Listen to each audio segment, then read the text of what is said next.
never bred a coward, and I'm not a coward. I'll fight now with any man in the world. That's right. My mother don't breed cowards, and I'm telling you somewhat now. For the best heavyweight in the planet, I must be somewhat. And don't underestimate John Fury, because I'll die throwing my hands. Can't look out of his eyes. He's been going on and going on. Why are you here to face the big John Fury? Because I've got power. Look at the back on me, and the muscles on me.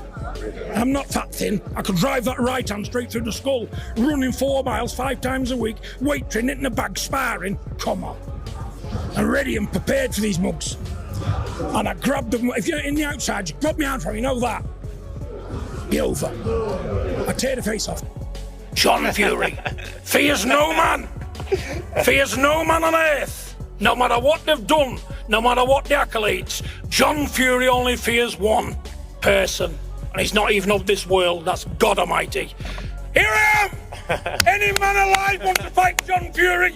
Get on with it and do it. It's just piss around, and it's not fair on the fighters. It's not fair on boxing and what goes out there. And it seems these guys, there's no urgency about it, and there shouldn't be like this. It needs to be radically overhauled and dealt with. Carl Froch has fired back at John Fury with one of his strongest responses yet, making it clear that the ongoing war of words has gone far beyond ordinary fight promotion. According to Froch, there comes a point where the talking has to stop, and the focus should return to what happens inside the ring. John Fury's not a lot, but I'll tell you what, I got balls like King Kong. Win, lose or draw, I'm up for it. I'm not a world beater, you know. I've been in the ring beat, that's no problem. But you know that front foot is all the time forward. There's only good men beat John Fury, not the likes of these trash outside. Undefeated, never lost a fight in my life on the street. The men's tried, the men's disfigured and fucked up for the rest. His message leaves little doubt that he is growing tired of the constant drama surrounding the rivalry. At these events, do you think that over the years and recently, boxing has declined in the sense of I think class it's become, and I think people look at the wrestling, the UFC stuff and that, and some of that's come over into boxing. I don't like it. People think because you're a promoter you like all that stuff. Me, I didn't like. John Fury, meanwhile, has remained completely unapologetic following the chaotic press conference. Rather than backing away from the controversy, he has continued to defend his actions, insisting he has no regrets. His confidence remains as loud as ever, but critics argue that emotional outbursts only raise more questions about his mindset heading into any potential showdown. The reason that I like that little bit of beef, right? One is because I'm not involved, and two, because Carl's not the kind of geezer who you can start saying, I'm going to do this and I'm going to do that, and if I see you, because you can say that to me, I'm a wet lettuce. You can't say that to Carl Froch, because he'll stick. Veteran promoter Frank Warren also addressed the incident, admitting the situation escalated further than anyone expected. Having spent decades in boxing, Warren acknowledged that heated moments are common, but suggested this particular confrontation crossed the line and distracted attention from the sport itself. And he knows how to shout houses down and make threats and swear and all the rest of it, because he creates chaos wherever he goes. And for whatever the Eddie Hearn echoed similar thoughts, explaining that Carl Froch is not the type of person who is easily intimidated. He believes Froch has spent too many years competing at the highest level to be affected by loud words or emotional displays. According to Hearn, if the rivalry ever moves beyond interviews and into the ring, defending his kids, yeah. Point number one, yeah. John Fury should fight that Irish guy. What's that other traveller guy who keeps calling him out in London? I forgot his, Joey Egan. That fight should happen, yeah. You know, stop going around and headbutting young boys. He should fight that. Experience will matter far more than theatrics. Duke McKenzie described John Fury as someone who naturally creates headlines wherever he goes. While he admitted the drama attracts massive attention, he also pointed out that boxing ultimately comes down to skill and composure once the opening bell sounds. Entertainment may sell fights, but performances decide winners. Even Derek Chisora weighed in on the situation, urging everyone involved to focus on real competition rather than unnecessary confrontations outside the ring.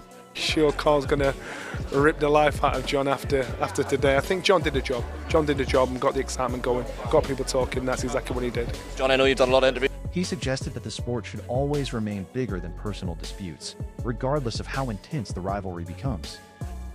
Many observers believe the press conference achieved exactly what promoters hoped for by generating huge public interest. However, they also stress that none of the headlines or viral moments will make any difference once punches start being thrown. Inside the ropes, preparation and experience always carry the greatest weight. Johnny Nelson believes the incident revealed just how much pressure surrounds both camps. From his perspective, emotional reactions often come when tensions reach their highest point. He expects The fucking real deal. I'm telling you, tried and tested, done not time for violence. Years in prison from being a pup. And you think these spunk bubbles are going to bother John Fury? Never! In 1,000 years would it bother me. But when I'm here... both sides to eventually put the controversy behind them and concentrate on boxing rather than continuing the verbal battle. Tony Bellew also criticized the scenes, arguing that professionalism should never disappear, even during heated rivalries. He believes respect for the sport must remain the priority and warned that emotional behavior can easily overshadow the fighters themselves.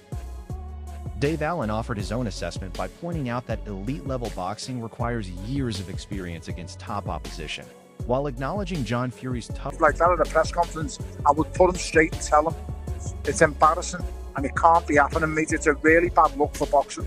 I'm actually surprised it's been allowed to go on and happen in a place where they're at, to be honest.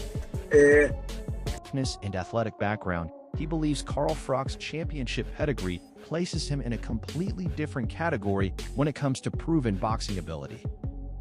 1,000 years would it bother me. But when I'm here, it's a different matter. When they're looking in them, they can't see what the damage you'll do to them. Look at it. What did you actually say to him, John? Tell him out here to fight. That's what I said to him. They're making videos. Come and fucking fight now. Walk round there to him, run like a bit. As anticipation continues to build, the rivalry shows no signs of slowing down. Carl Froch remains calm and confident, while John Fury continues to answer every criticism with... Like sure, Carl's going to rip the life out of John after today. I think John did a job. John did a job and got the excitement going, got people talking. That's exactly what he did. Even stronger words. Whether the story ends with contracts being signed or remains another unforgettable chapter in British boxing drama, fans will be watching every development closely. I wasn't there when it happened because we was inside doing whatever we was doing, other interviews I think, and somebody showed it to me. I see John with his cut head. Look, that's not what we want. I don't want to see that happen, no one does, but I understand now both sides have made it up, they've apologised, so hopefully it's all in the past and we can concentrate what everybody's at. The drama surrounding John Fury and Carl Froch refuses to slow down. But one thing is becoming increasingly clear. This rivalry has gone far beyond a heated press conference. Even veteran promoter Frank Warren admitted the incident crossed the line. He's witnessed countless rivalries over the years, yet seeing tables flipped and emotions... You know, they're great at self-promoting, aren't they? And, you know, listen, you've heard it all before. You've seen it all before. When Tyson Fury fights, the whole circus comes to town and everybody just jumps on board and says the first thing that comes into their head. So it is what it is. Like I said, I don't think Froch should be disappointed with that one bit. You're not, certainly. You know, so is it good for the sport? If they're promoting the fight. Simple as that. They just boil over wasn't the kind of promotion he wanted associated with the event. While both sides have since apologized, moments like that don't simply disappear. The footage remains, and so does the tension. From Carl Froch's perspective, the focus now appears to be entirely on what happens inside the ring. Unlike the chaos at the press conference, Froch has stayed Listen, it's boxing, it's family. John's John. Both goading each other. Both very personal. Both means a lot to everybody. Post, allowing his actions and preparation to speak louder than any confrontation. Former world champion Duke McKenzie believes this kind of drama has become almost expected whenever the Fury name is involved. According to him, controversy follows the family everywhere. But he also...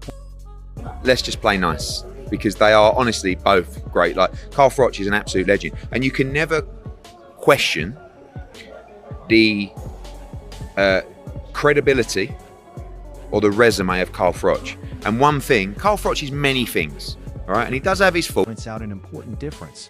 While John Fury creates headlines with emotion, Carl Froch continues preparing like a professional competitor. Eddie Hearn offered a balanced view. He admitted the situation clearly went too far, but from a business standpoint, there's no denying it captured the boxing world's attention. The fight instantly became one of the most talked about stories in First of all, and to be in this great place of Saudi and sat in the company of these great people. The Mike Tyson and then they made me son after, me son Tyson. But you know what? British boxing. Still, hype alone doesn't determine what happens once the bell rings. Many analysts have shifted the conversation toward the physical side of the matchup. They question whether John Fury, now in his 60s, could maintain the pace needed against a former world champion known for relentless pressure and conditioning. It's winter, mate. I've just been out with Trevor's, you know, and it's horrible outside. It is. The sun's shining, which is nice, but it's freezing. It is very, very cold. It's winter, mate. I've just been out with Trevor's, you know, and in his opinion, it's horrible outside. It is. The sun's shining, which is nice, but it's freezing. For him, the build-up is cold. entertaining, but the boxing itself tells another story. Duke McKenzie also reminded fans of Froch's proven power throughout his career. Having competed against world-class opposition on the biggest stages, Froch has built a reputation as someone capable of ending fights with a single punch. Veteran broadcaster Adam Smith echoed similar respect. While he enjoys the entertainment surrounding the rivalry, he believes Carl Froch remains, at his core, a genuine fighter whose experience cannot be overlooked. As the rivalry continues to dominate headlines, opinions remain divided. Some believe the controversy has simply created bigger business. Others feel it has become deeply personal. Only one question now remains. If these two ever stop talking and finally step into the ring, will John Fury back up every word he said? Or will Carl Froch prove that years of elite experience still outweigh all the noise? Let us know your prediction in the comments below.